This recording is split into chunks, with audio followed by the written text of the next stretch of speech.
Good day again. This is Professor Resnick, and today I want to introduce you to the class theory of Marx, since we have now covered the logic of Marxian theory, the dialectic, or what I have been calling overdetermination. And I've already, in the first couple lectures, introduced you to the overall idea of Marx, this class theory. We want to today present or begin to present the details of this class idea. Marx's, as I've told you, Marx's entry point, the way he begins to organize his understanding of society, is from the perspective of class. And what he means by class is the organization of surplus. So that's the first idea in the thought concrete that he's going to construct of society. He argues that human beings labor to produce wealth. That's not an original idea, that human beings labor to produce wealth to sustain themselves. Adam Smith had that idea, Ricardo, and others as well.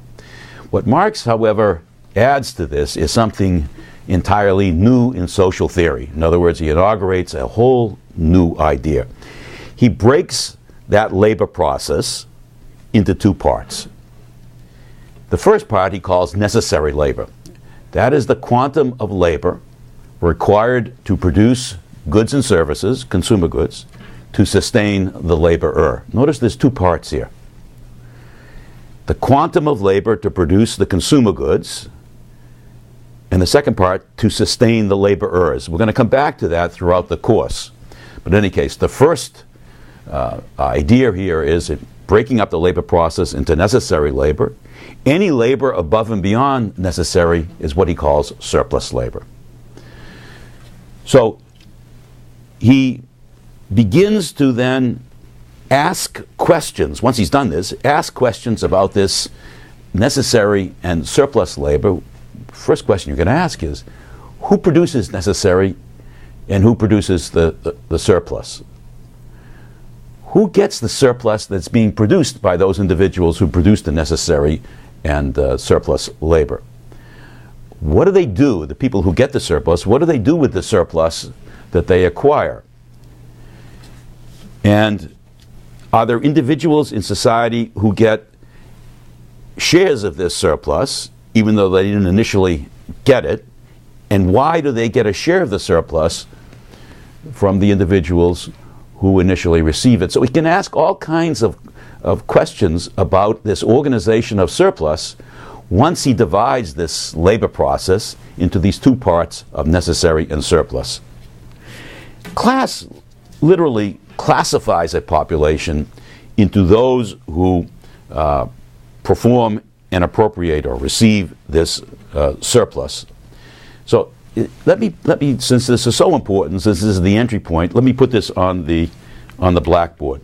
Okay, this first idea, this thesis of Marx. So he's arguing here that people do necessary labor. Once again, the labor that is required to produce the goods and services to sustain the laborers, plus they do a surplus labor, and then the total would be the labor that they perform. Okay? That's what the new idea of Marx is, this organization of surplus. This idea that you can classify a population into those who perform necessary and surplus, and those who receive the surplus without performing necessary and surplus. By the way, it's quite possible in a society to have individuals both perform necessary and surplus and receive the surplus. And it's also possible to have a society or societies in which people perform the necessary and surplus, but they don't get the surplus. This is the labor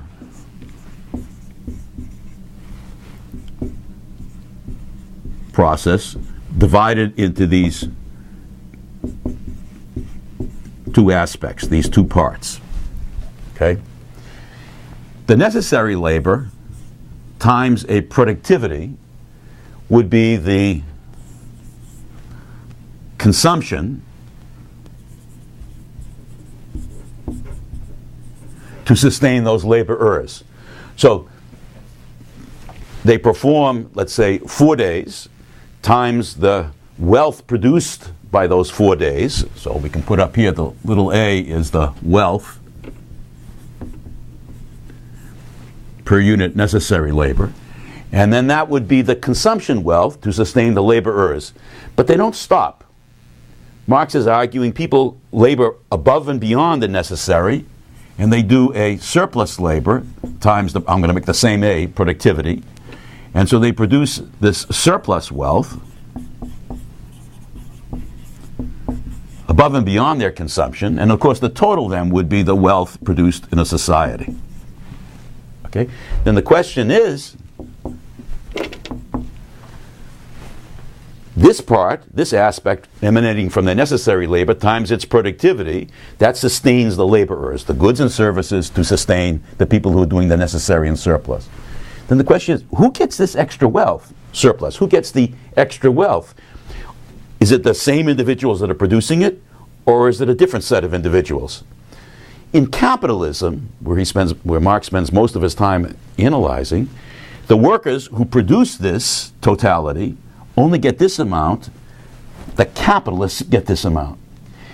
In communism, to make the striking contrast to capitalism, the workers produce this amount, as they do in capitalism, but in communism, the workers as a collectivity not only produce it, they get it. Okay? So there's the direct contrast between capitalism and communism in terms of this organization of surplus. I'm going to come back to that, but let me continue. Why would anybody produce surplus? I mean, once you introduce this, the logic is you got to ask the question, why would anybody produce an extra above and beyond what is necessary to sustain those laborers? And Marx then theorizes, and this is in volumes 2 and 3 of his great work, Capital, that the surplus is necessary for a society to exist. Why? Well, this extra wealth, this surplus above and beyond necessary, provides the wherewithal for, what expression can I use, for a social glue to exist in society, to hold the society together. Because this is going to support those individuals in society who provide the conditions of existence. Remember that language that we use. That provide the conditions of existence, the non-class processes, which will enable this organization of surplus to exist and be reproduced over time. So there will be individuals in society, other than these individuals who are doing necessary and surplus, who will do a different kind of labor. Very important labor, but it's just a different kind of labor than these.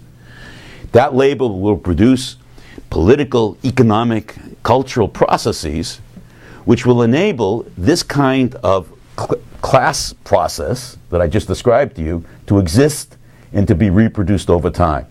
So those other individuals are, you might call them initially enablers. They are producing a set of non-class processes which enable the class process to exist and be reproduced over time. For example, some individual society may be producing religious ideas, political ideas. They may be producing tools and equipment and so forth. So those various non-class processes, why non-class? Because they're not involved directly with the production and appropriation of surplus. So they produce the culture of religion, the politics of the laws, and the economics of investment goods and so forth, which enable this class structure, once again, to exist and be reproduced over time. So each and every society needs a surplus to support the laboring of those individuals who provide, again, the conditions of existence of that surplus. Well, the next step then would have to be that this surplus here, that has to be distributed, okay, to support all these political, economic, and cultural, these non-class processes enabling the surplus to exist in the first place. Okay? Now, in your reading, this surplus, this production of surplus, and this is, once again, after consumption, this production of the surplus and this appropriation of the surplus is called the fundamental class process in your reading. The distribution of the surplus is called the subsumed class process. Okay? And the individuals who get the surplus, called the fundamental class processes, I'm sorry, let me do that again. The individuals who appropriate the surplus, called the fundamental classes, then have to take that surplus and distribute it, that's called the subsumed class process. To all those other individuals, they are called subsumed classes, who provide the conditions of existence of that fundamental class process. Let me put that on the blackboard, since that's a lot of words. Erase this. We have a surplus.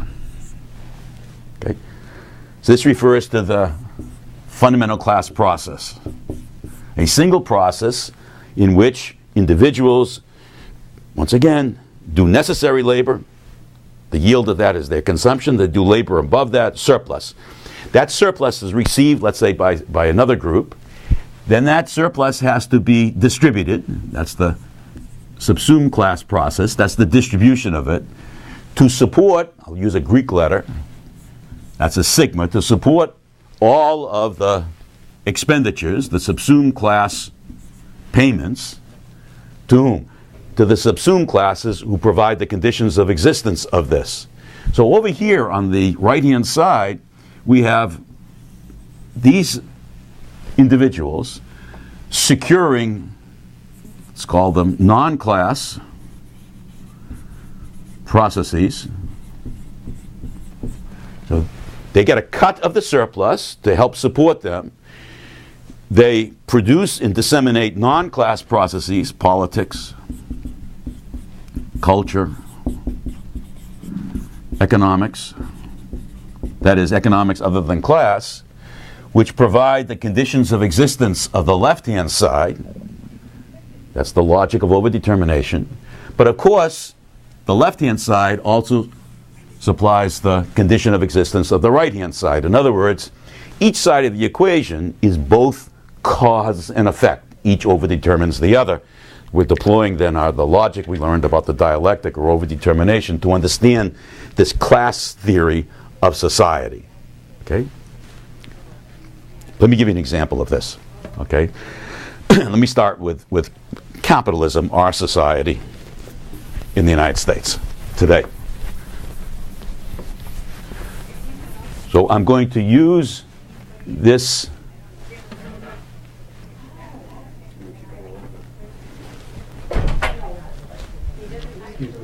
we're videographing, so yeah. Sorry about that.